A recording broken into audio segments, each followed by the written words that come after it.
In the movies, we watch the hero and the villain. We cheer for the underdog. We fixate on the person holding the gun, the person screaming, the person standing in the center of the frame. We watch for the explosions. But explosions don't happen on their own. They require a fuse, a quiet, overlooked mechanism that authorizes the chaos, redirects the power, and burns the system down while everyone is looking the other way. This is Stephen Root.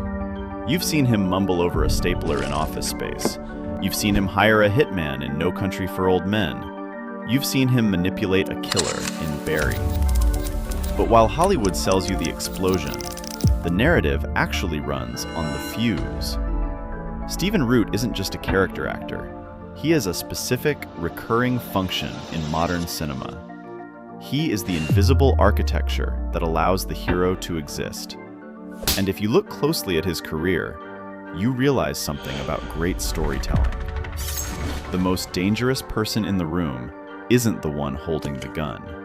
It's the guy who signs the check.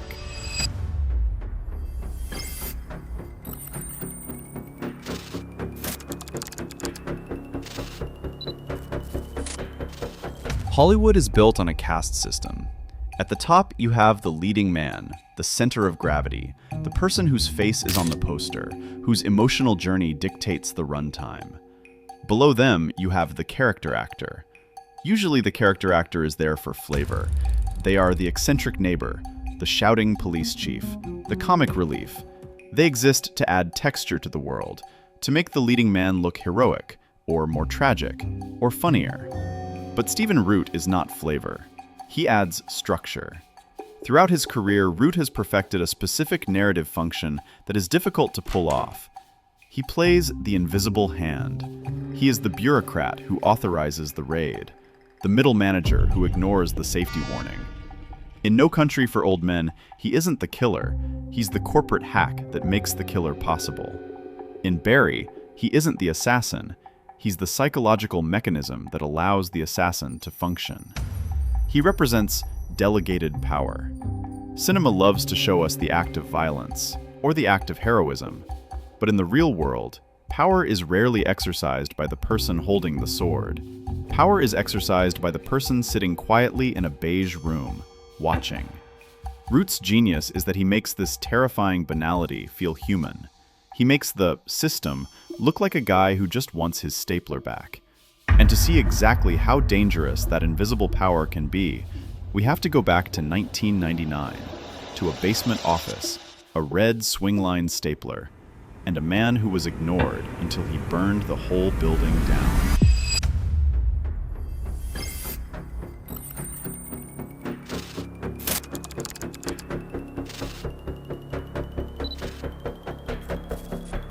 Milton Wadhams is usually remembered as a punchline, the mumbling weirdo, the guy with the thick glasses, the meme. But if you look at the actual structure of Office Space, Milton isn't the comic relief. He is the antagonist. Or rather, he is the inevitable consequence of the system the heroes are trying to escape. While Peter, Samir, and Michael spend the entire movie actively plotting, Milton is doing something far more terrifying. He is absorbing. Watch Root's physical performance in the birthday cake scene. He doesn't play it for laughs. He plays it like a tragedy. His shoulders are hunched up to his ears, physically compressing himself into the smallest possible shape. He is a man being slowly crushed by the weight of fluorescent lights and drywall. When Lumbergh takes his stapler, Root doesn't explode. He doesn't fight back. He just mumbles, "I could set the building on fire." It's a line delivered with zero inflection, a statement of fact. And this is where Root's genius as a structural actor shines. In a lesser movie, Milton would just be a weird guy in the basement. But in Office Space, Milton is the clock. Every time the movie cuts back to him, he has been pushed slightly further. His desk moves, the roach spray appears, the paycheck stops. He is the fuse burning down in the background while the main characters are distracted by their own heist. And in the end, who actually changes the world? It isn't the heroes. It is Milton, the ignored man, the man with no power, no agency, and no paycheck. He is the one who burns Initech to the ground. Root plays Milton as a delayed detonator. He proves that you don't need to be the lead to control the ending. You just need to be the one person everyone else forgot to worry about. But if Milton was the comedy of being ignored, Root's next evolution would be the horror of being noticed.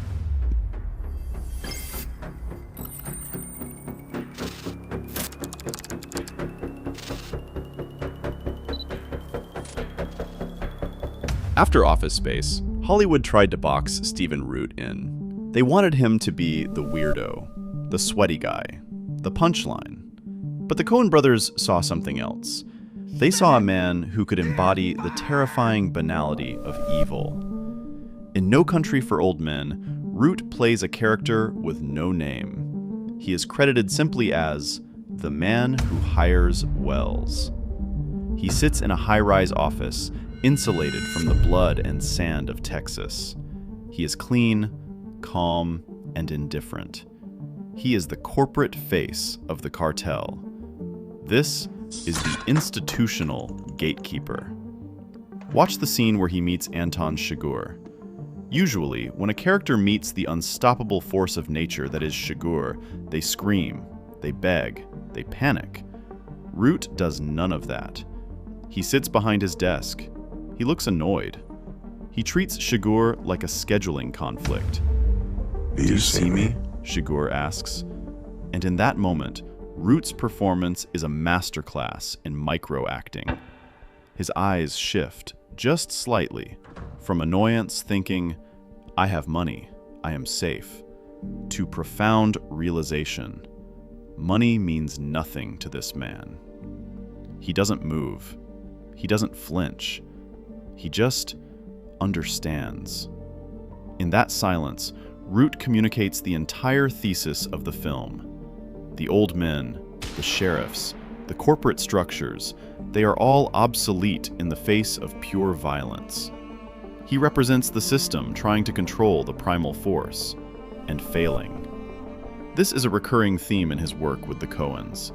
In Oh Brother, Where Art Thou?, he plays Mr. Lund, the blind radio station manager. Again, he is the gatekeeper. He is the man who holds the keys to the Soggy Bottom Boys' salvation. But he doesn't even see them. He is purely transactional. I'm with you, fellas, he says. Root grounds the Coen brothers' absurdity. He makes the bureaucracy feel real. He makes the institutions feel heavy. He proves that you don't need to be the villain to be the most dangerous person in the movie. You just need to be the guy who signs the check. But if the Coen brothers used him as a symbol of institutional power, Bill Hader would use him as a weapon of psychological warfare.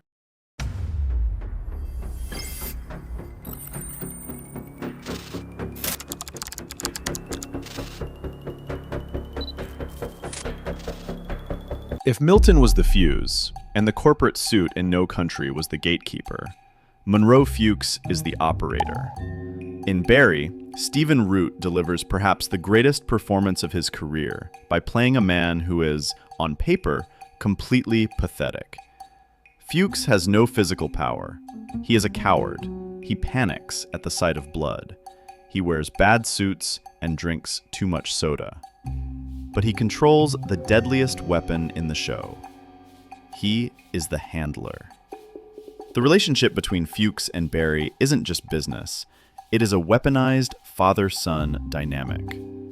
Root plays Fuches not as a mastermind, but as a parasite. He latches on to Barry's trauma and feeds on it. He whispers in his ear. He tells him he is loved. He tells him he is good. And then he points him at a target. This is the ultimate form of the invisible power player. The assassin is the one who pulls the trigger, but the handler is the one who decides who dies. For 3 seasons, Root plays this as a dark comedy. He is the bumbling uncle who just happens to order hits. But in season 4, the mask slips. Stripped of his comforts, thrown into prison, and abandoned by Barry, Fuches transforms. He becomes the Raven. Here you go, Mr. Johnson. Here you go, Mr. Fuches. I'm the Raven. The what? Watch the scene in the prison yard, the Panther speech. Root drops the high-pitched, nervous energy he's used for years. His voice drops an octave. His posture straightens. He becomes still. I'd like to introduce myself. I'm the Raven. There's my associate, Barry Berkman. You probably saw him on the news. He's a badass cop killer. When Raven gets out of here, they're gonna hook him up, and you could get a piece of the action. And what's your name, son? Jason? Jason. No. Raven can't have it, Jason. Need something with more flair. Live wire. What's your name? I'm trying to watch a show. We'll call you Chief Groove 2. I don't want a nickname. Live wire and Groove 2. I'm the Panther. He commands a room full of hardened criminals, not through violence, but through pure, psychotic charisma. He proves that his power was never about money or connections. It was about narrative control. He can convince anyone, Barry, the Chechens, or a prison gang, that he is the one in charge. He is the hinge that swings the entire plot. Every time Barry tries to close the door on his past, Fuches is there to prop it open. He is the cockroach of the narrative, the survivor, the one who cannot be killed because he has no shame. And this ability to inhabit the darkest parts of a story, to be the man who owns the situation, even if he can't physically control it, is what leads us to his most terrifying role of all.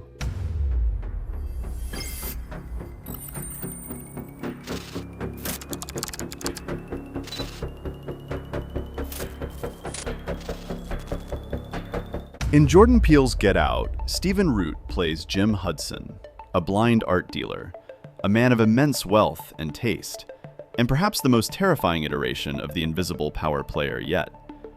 Hudson isn't like the other villains in the film. He isn't overtly hostile. He doesn't use racial slurs. He sits in a chair, wearing sunglasses, and speaks to Chris with a calm, almost academic curiosity.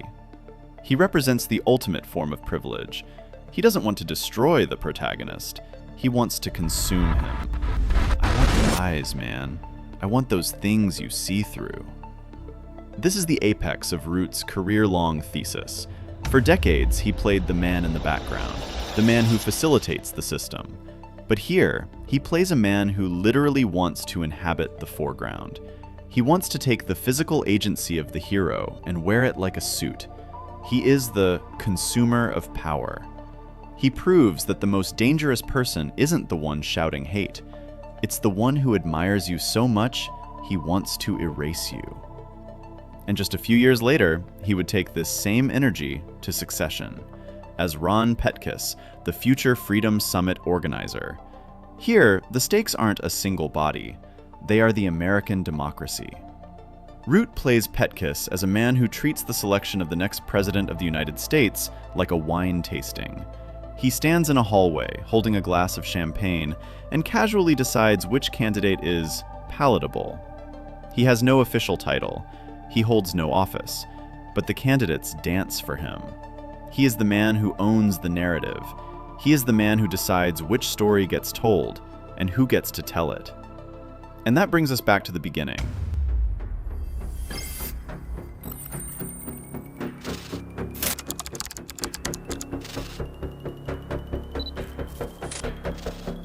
Cinema trains us to look for the fire, for the moment the building collapses, for the moment the gun goes off. But Stephen Root's career is an argument against that instinct. From the basement of Initech to the boardrooms of Succession, he has proven that the most important force in a story is often the one you barely notice. He is the fuse that burns down the office. He is the gatekeeper who lets the killer in. He is the handler who controls the weapon. Hollywood is an industry obsessed with dominance, with leading men, with people who dominate the scene.